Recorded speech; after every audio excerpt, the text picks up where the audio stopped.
Episode 92, Paranormal Exploring in Kyoto. Welcome to Supernatural Japan, the podcast where we explore the mysteries, legends, and ghost stories that hide in the shadows of everyday Japan. I'm your host, Kevin O'Shea, and today we're going to visit the rural city of Yawata in Kyoto Prefecture, Japan. In Yawata City, there's a mountain called Otokoyama.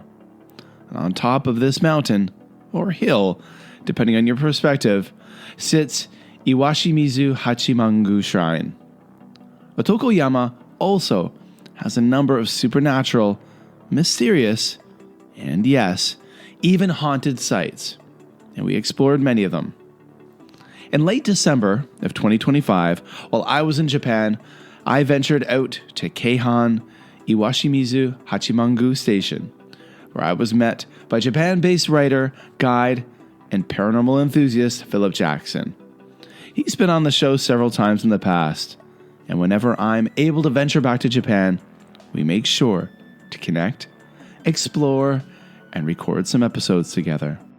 Phillip is always keen to share the lesser-traveled paths in Kyoto with visitors. People who travel to Kyoto tend to visit the same places: the Golden Pavilion, Gion, Kumizadera, Fushimi Inari Shrine, etc. And these sites almost feel cliched, and since they're always so crowded with tourists, I feel they don't seem as special and magical as they could be. Now, once you leave the tourist path, there are temples, shrines, castles, and palaces that are virtually empty, yet hold incredible stories and atmospheres. Tales of love, adventure, mystery, and intrigue, and yes, often tales of the paranormal. Now, I absolutely love reading about folklore and the darker side of history, no matter where I am. But actually visiting a location, in person, a place you have researched and studied, makes it incredibly impactful. In an upcoming episode of the podcast, I will share an amazing conversation I had with Brandon Schexnader, the host of the Southern Gothic podcast. And he described the power of visiting historical sites in person and the mark they can leave on you. Phillip and I explored parts of the mountain, including a house said to be extremely haunted, and a nearby traditional Japanese cemetery. We explored temples and shrines, and places such as the ceremonial waterfall Hikime no Taki, located at the temple Sugiyamatani Fudosan. We saw a fascinating stone pagoda called the Gorito Pagoda, or Seafaring Pagoda. And we hiked along beautiful trails and eventually reached the impressive Iwashimizu Hachimangu Shrine. The entire way, I noted the lack of people.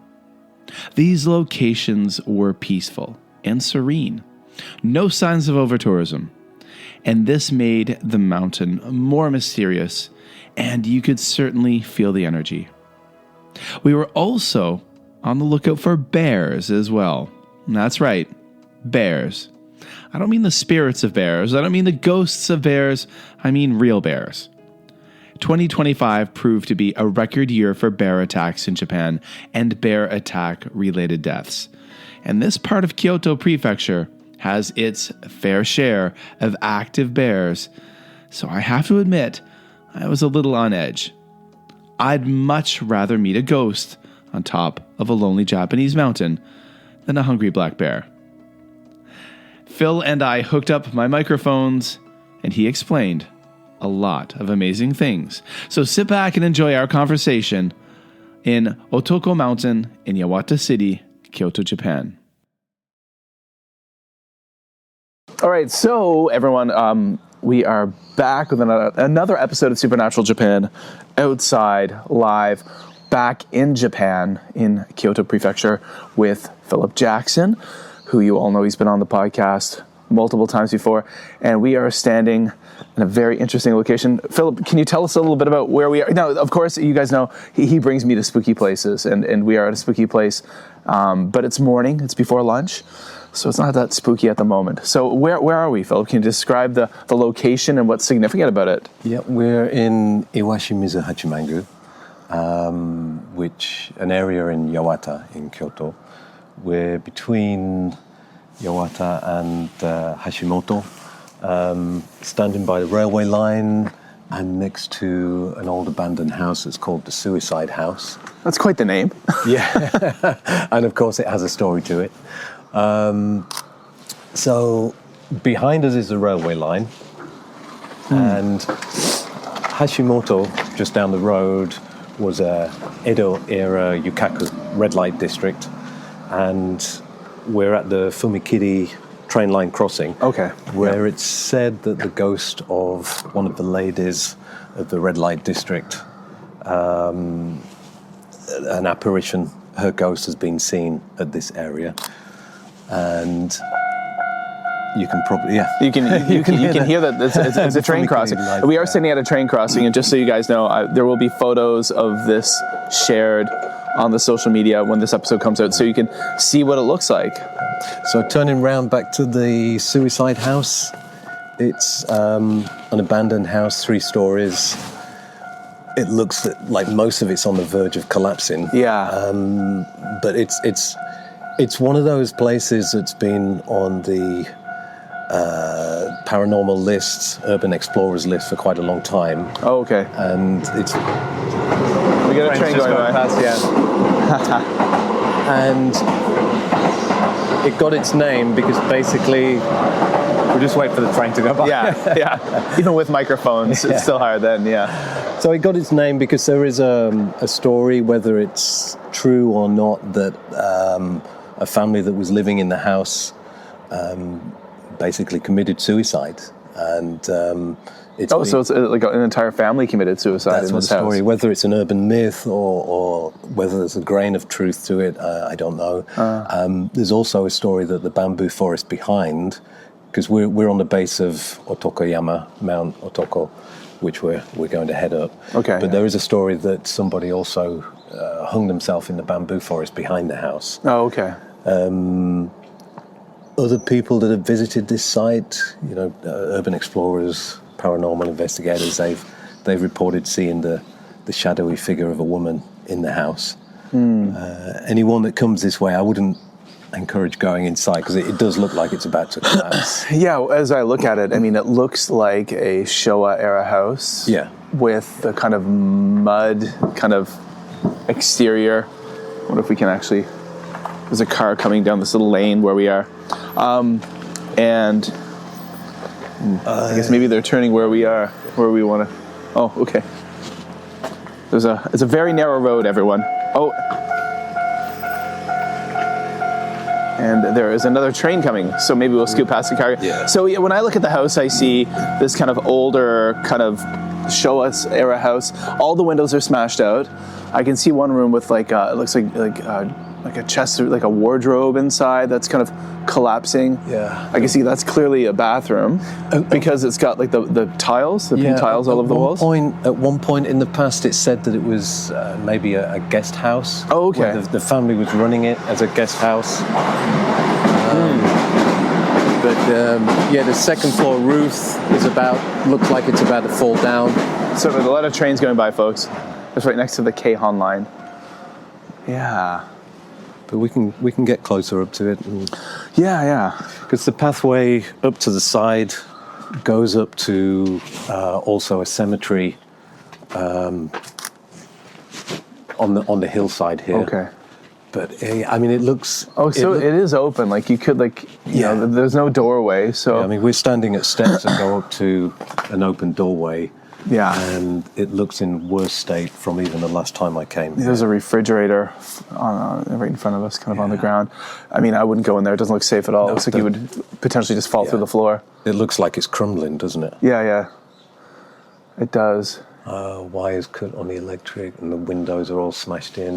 The wood's rotting. Yeah. No, it definitely does not look safe. it is open, so you would be able to potentially go inside without trespassing per se. Yeah, looking through this. Wow. An old sink.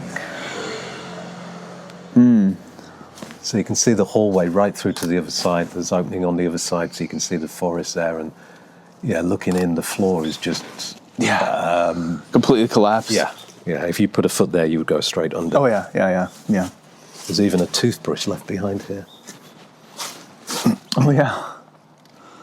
An old towel hanging on the rack. Yeah. Yeah, I would say at some point it's been some kind of guest house because there's a sink in the hallway and a tiled room over at the back as if that was maybe another washroom of sorts.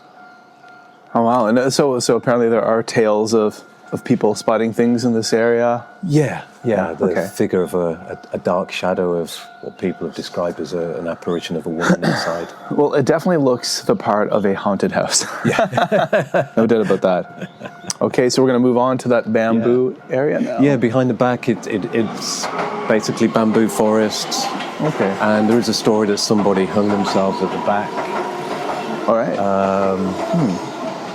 So it's definitely a location that has got a lot of stories of death connected to it. Yeah. Okay.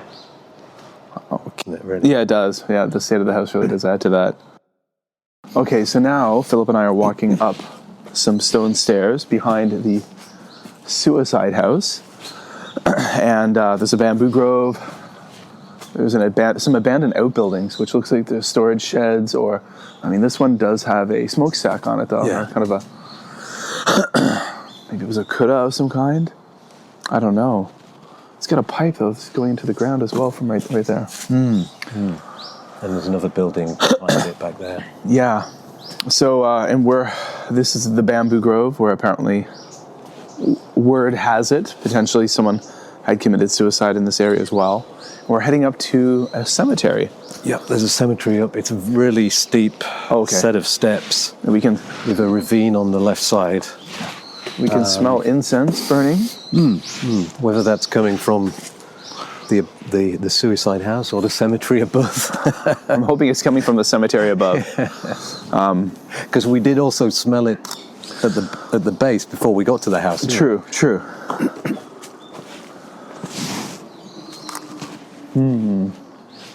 There's a house right beside it too on the other side. Yeah, an There's old, a wall. sort of old wooden style house. Yeah. Old tiles.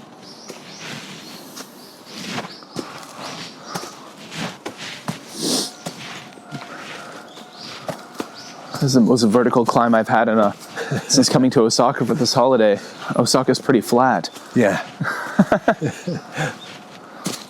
I know the first time I came up here, I'd heard that the cemetery was up here, and I couldn't believe how long the steps were going.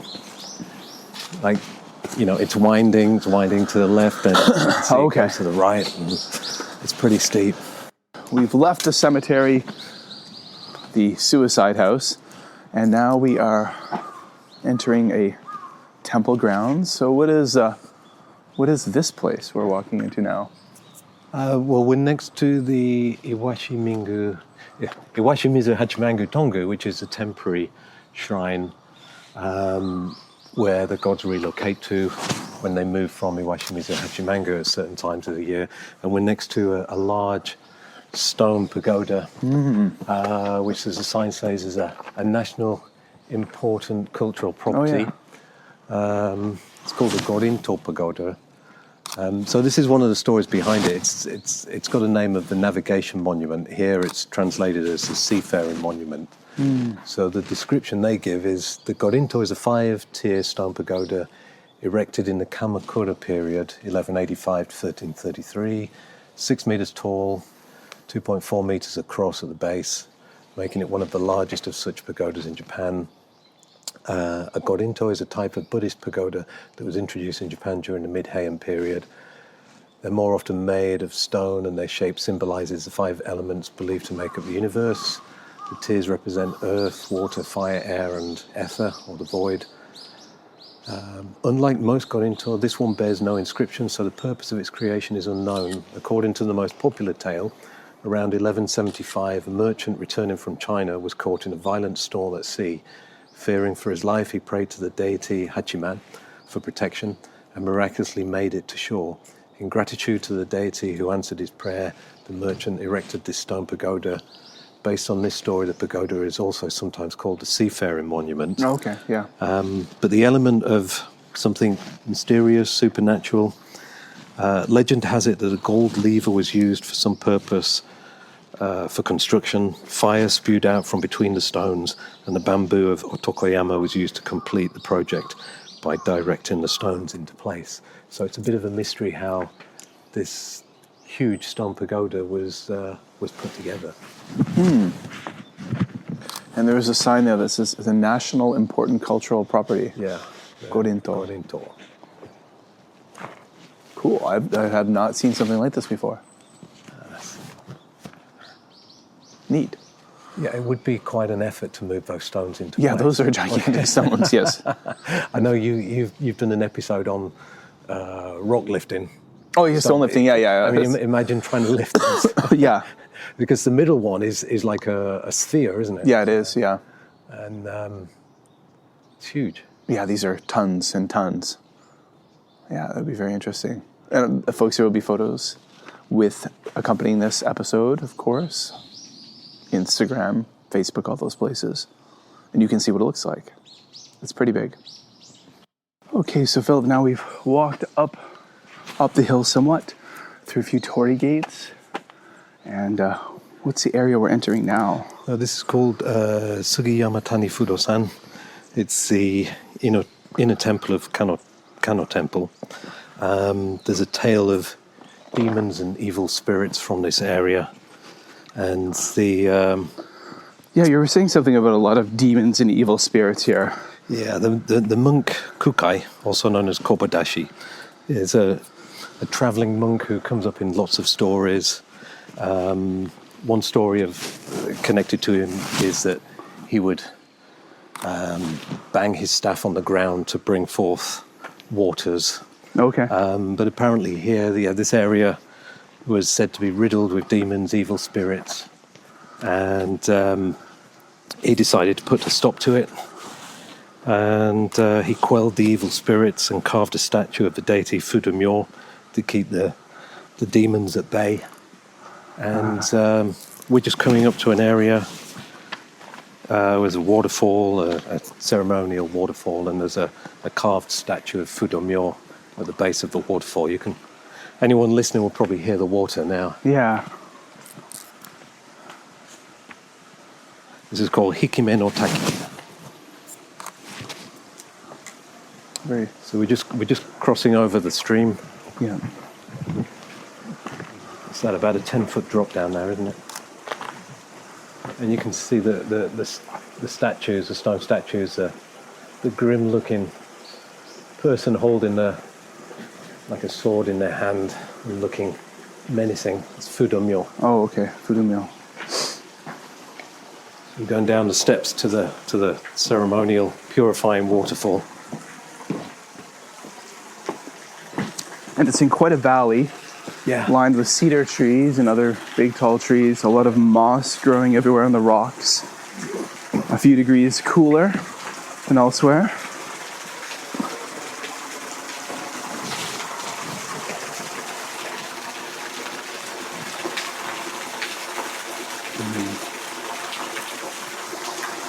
Here we are in the little grotto.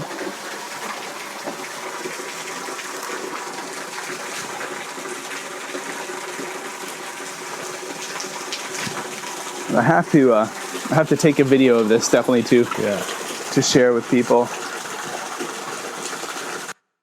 All right, so we're walking along some roads. We've come down off the mountain where we saw some shrines and whatnot. And as we walk along this road, there's this massive bamboo groves around, really tall, towering bamboo. And Philip was just telling me that these had a connection to Thomas Edison. What the heck? Tell me more. So The magical power of the Yawata bamboo. So The Yawata bamboo and Thomas Edison.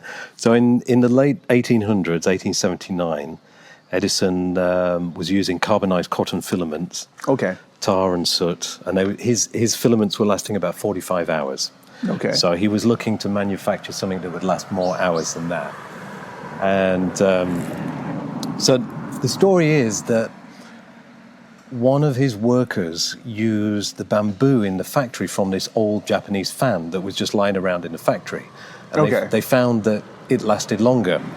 So in 1880, he sent out his researchers. One of his researchers went to Japan, met the Prime Minister, Ito Hirobumi, and then directed him to Kyoto. Okay.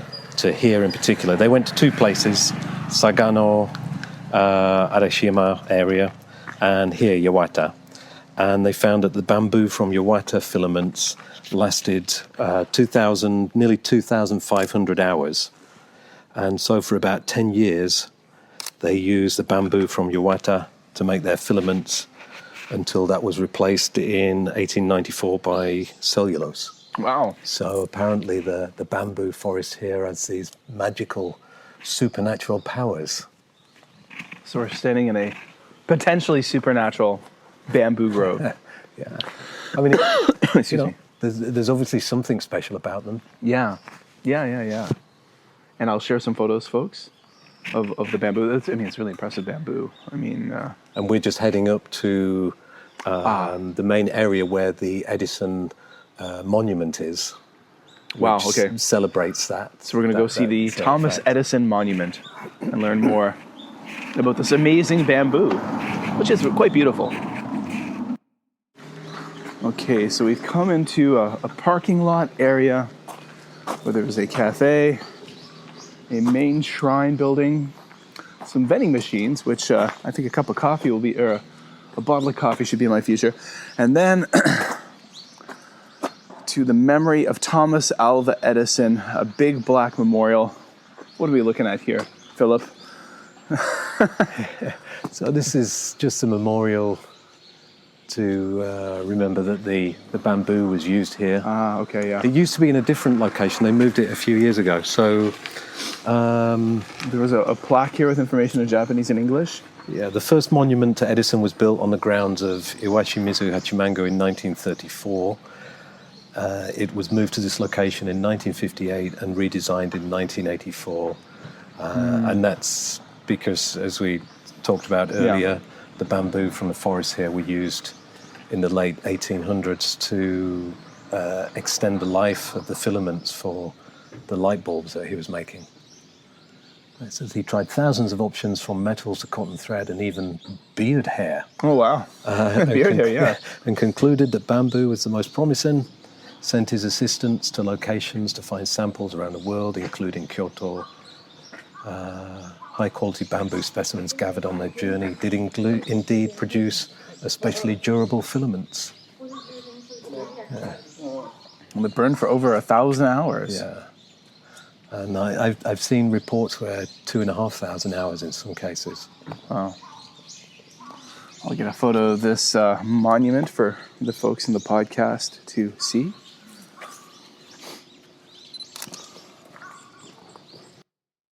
Yeah, I was wondering, could you tell us? So right now we're standing in the main temple on this mountain, and what is the name of it? And can you tell us a little bit about it? Well, we're on top of Otokoyama, on the outskirts of Kyoto City, by the side of Iwashimizu Hachimango Shrine.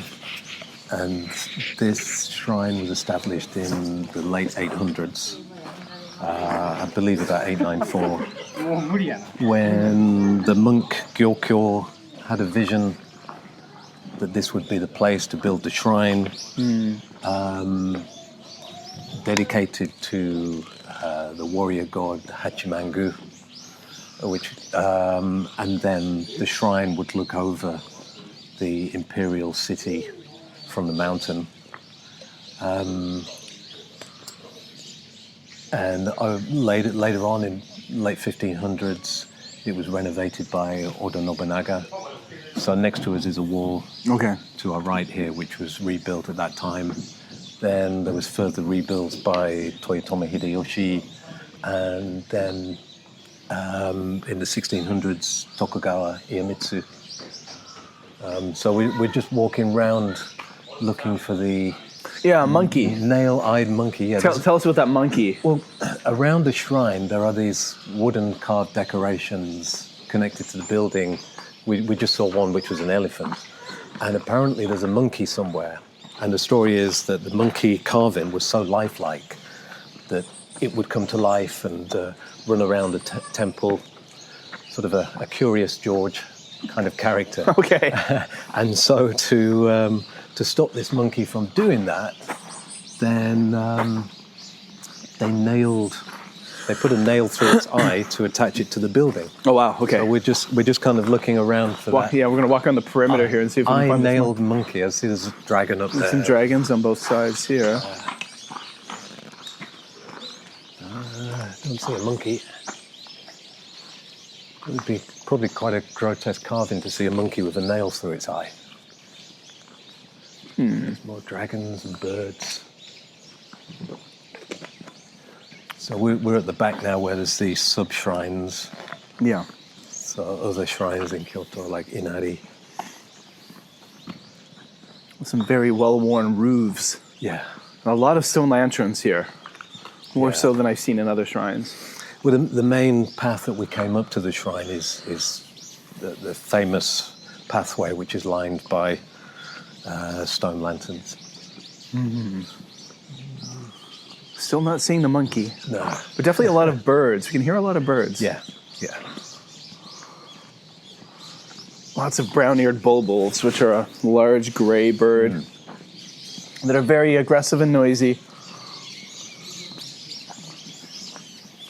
It's a very quiet place. There's very few people It here. is, yeah, not many. Most of the visitors come for the New Year Hatsumode, which will happen next week, where everybody comes to get their blessings for the next year. And this is one of those places in Kyoto, you've brought me to others, where there are very few people. Yeah, We often hear about the over-tourism. We talked about that in the last podcast, but you don't see that here. no, we're not in the center of Kyoto, but There's the we're elephant. not. Yeah, an elephant, but we're not far from.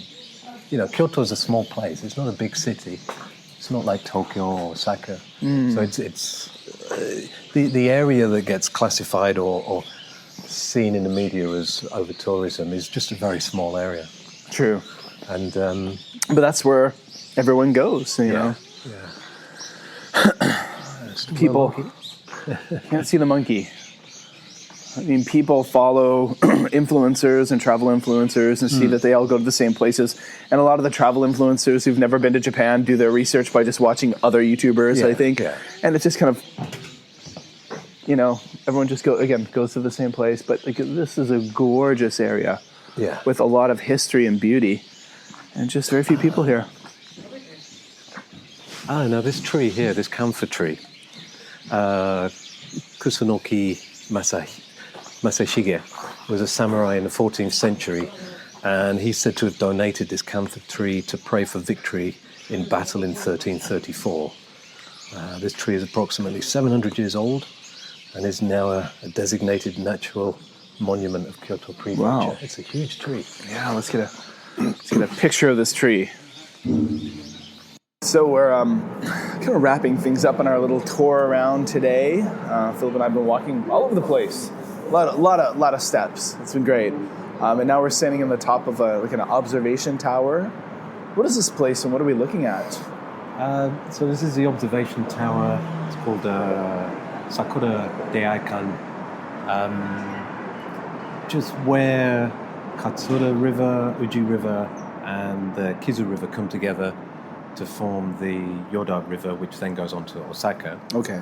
And looking out on the left, we've got Otokoyama, the hill mountain we had a trek up. Yeah. And then to the right, the Mount Tenno, where the Battle of Yamazaki took place, 1582.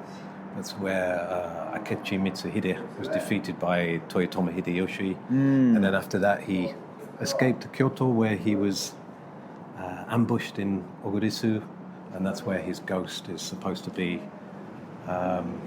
Dark rainy nights, screams of samurais in the woodland. And that's where the area where we were last summer, kind of nearby. Not far from there, yeah. Mount Oiwa, around that area, yeah. Mount Oiwa, okay. Wow. This is a really nice place too, and that's one of the things that, you've got a book you've written, Hidden Paths Kyoto. Yeah.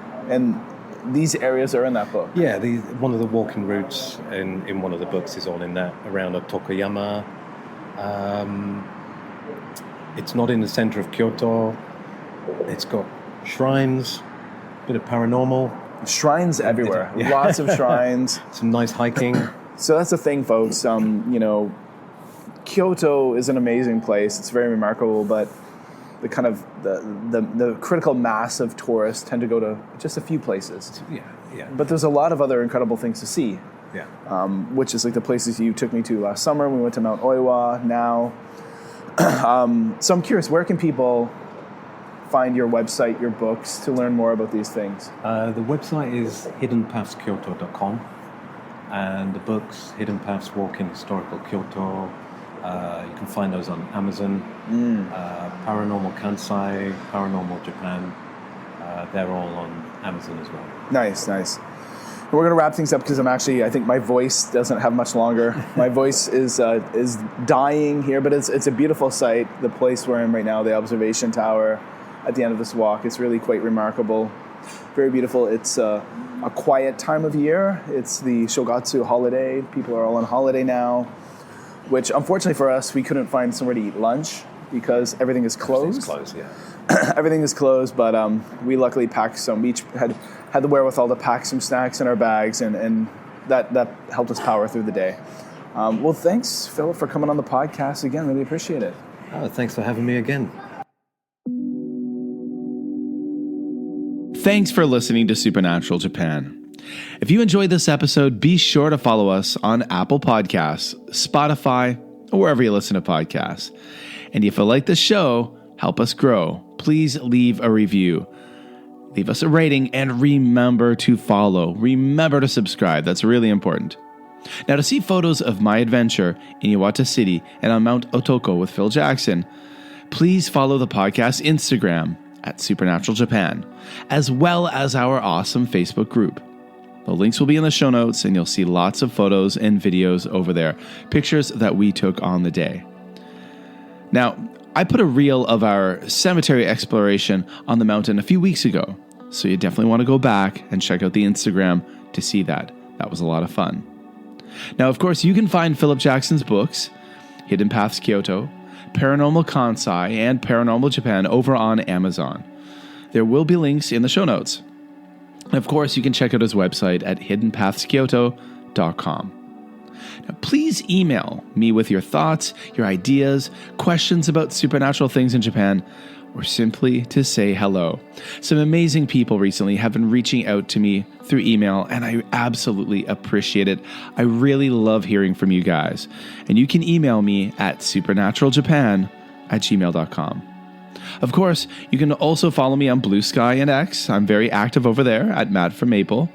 And you can buy me a coffee. That's right, you can support the show over on Buy Me a Coffee and support all of the creative work I do as well. Links, as always, are all in the show notes. Now, please check out my weekly diary podcast called Tales from Kevin, as well, where I talk about my experiences as a Canadian living in Asia for the past 24 years. It's everywhere you find this podcast here. So it's not about spooky things. It's all about my life in Asia. And that's it. Thank you, everyone. Thank you so much for listening. And remember to share Supernatural Japan with your spooky, history-loving friends. And that's it for now. Remember, there is history everywhere you go. And always keep your eye out for hungry Japanese bears.